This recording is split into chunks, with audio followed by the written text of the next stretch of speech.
돈의 흐름 뒤에는요, 언제나 거대한 지정학적 게임이 숨어 있습니다.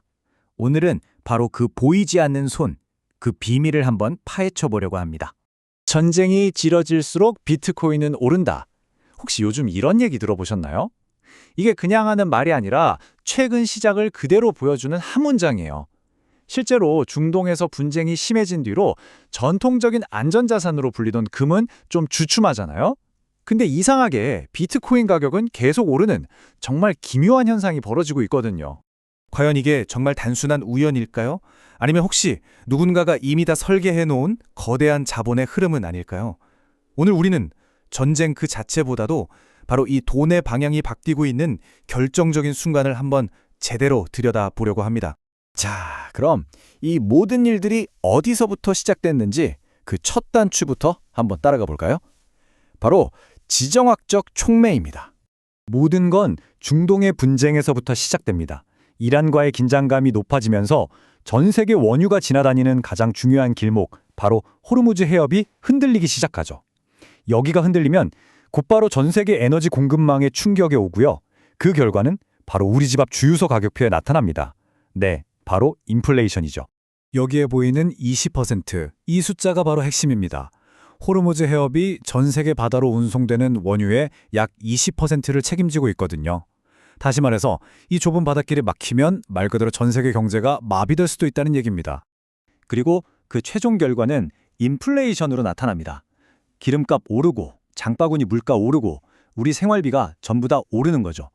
이건 단순히 경제가 어렵다는 걸 넘어서요. 특히 선거를 앞둔 현직 대통령에게는 가장 위험하고 또 통제하기 힘든 정치적인 변수가 되는 겁니다. 이렇게 통제 불가능한 현실 앞에서 과연 정치권은 어떤 선택을 할까요? 그들의 전략이 어떻게 바뀌는지 한번 살펴보겠습니다. 한번 생각해 보세요. 여러분이 만약 대통령인데 저 멀리 중동에서 일어나는 전쟁을 멈출 수도 없고 그것 때문에 치솟는 기름값을 통제할 수도 없어요. 그럼 어떤 카드를 꺼내시겠어요? 바로 이 지점에서 전략이 완전히 바뀝니다. 실제 경제의 근본적인 문제를 해결하는 게 너무 어려우니까 사람들이 체감하는 현실을 바꾸는 쪽으로 방향을 트는 거죠. 왜냐하면 사람들은 사실 경제 지표가 어떤지보다 당장 내 주식 계좌가 빨간불이고 내 자산 가격이 올랐을 때 경기가 좋구나 하고 느끼게 마련이거든요. 그렇다면 자산 가격을 어떻게 끌어올릴 수 있을까요?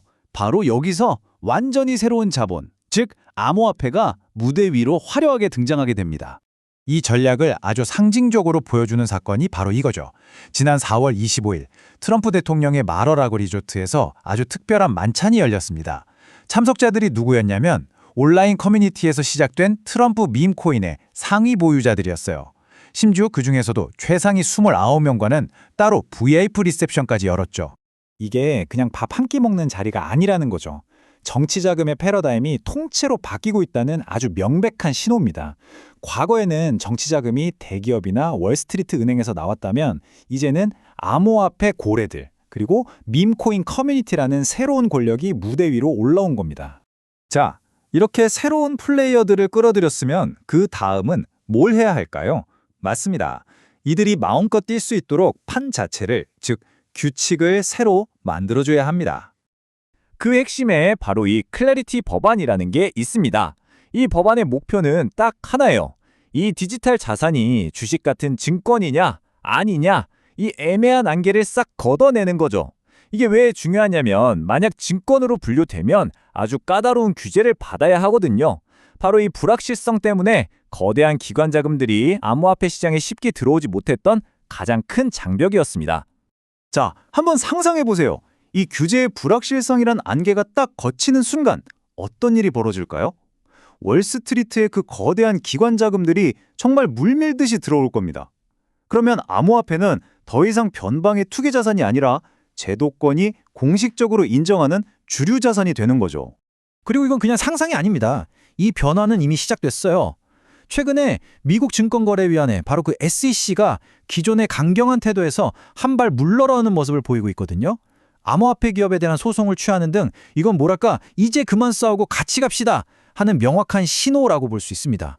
자, 이제 마지막 퍼즐 조각입니다. 새로운 판을 깔아주고 규칙까지 바꿔줬어요. 그럼 이제 뭘 해야 할까요? 맞습니다. 그 판에 돈을 쏟아부을 차례죠. 바로 중앙은행의 역할입니다. 연방준비제도를 향한 정치적 압박이 얼마나 거센지 이 한 문장이 다 보여줍니다. 트럼프 대통령이 초등학생도 알만한 사실이라면서 아주 노골적으로 금리 인하를 요구하고 있는 거죠. 지금 연준 의장은 제롬 파월, 금리 인하에 굉장히 신중한 사람이잖아요. 그런데 트럼프 대통령이 공개적으로 케빈 워시 같은 다른 인물을 칭찬하고 있어요. 이건 사실상 다른 선택지가 있다는 걸 보여주는 거죠. 자기 정책에 더 협조적인 사람을 원한다는 아주 분명한 메시지입니다. 이 모든 압박의 목표는 아주 간단하고 명확합니다. 시장에 더 많은 돈, 그러니까 유동성을 풀어서 돈의 가치는 좀 떨어뜨리고 자산 가격은 띄우는 것. 한마디로 돈의 수도꼭지를 활짝 열겠다는 겁니다. 자, 그럼 지금까지 흩어져 있던 모든 조각들을 하나로 맞춰볼 시간입니다. 이 거대한 흐름이 어떻게 하나의 그림으로 완성되는지 한번 보시죠. 이 흐름이 모든 걸 요약해줍니다. 보세요. 전쟁이 인플레이션을 만들고 그게 정치적 위기로 이어집니다. 위기에 몰린 정치권은 유동성을 푸는 카드를 꺼내 들어서 억지로 자산붐을 만들려고 하죠. 그리고 그 엄청난 유동성이 흘러들어갈 새로운 출구로 제도권 편입을 눈앞에 둔 암호화폐가 딱 지목된 겁니다. 결국 지금 우리가 보고 있는 건요, 단순한 시장의 오르내림이 아닙니다. 지정학적 위기가 어떻게 돈의 흐름을 통째로 바꾸고 또 권력이 어떻게 새로운 자본을 선택하는지 그 거대한 전환의 순간을 목격하고 있는 겁니다. 전쟁은 총으로 싸우지만 최후의 승리는 언제나 돈이 결정한다는 것, 이걸 꼭 기억해야 합니다.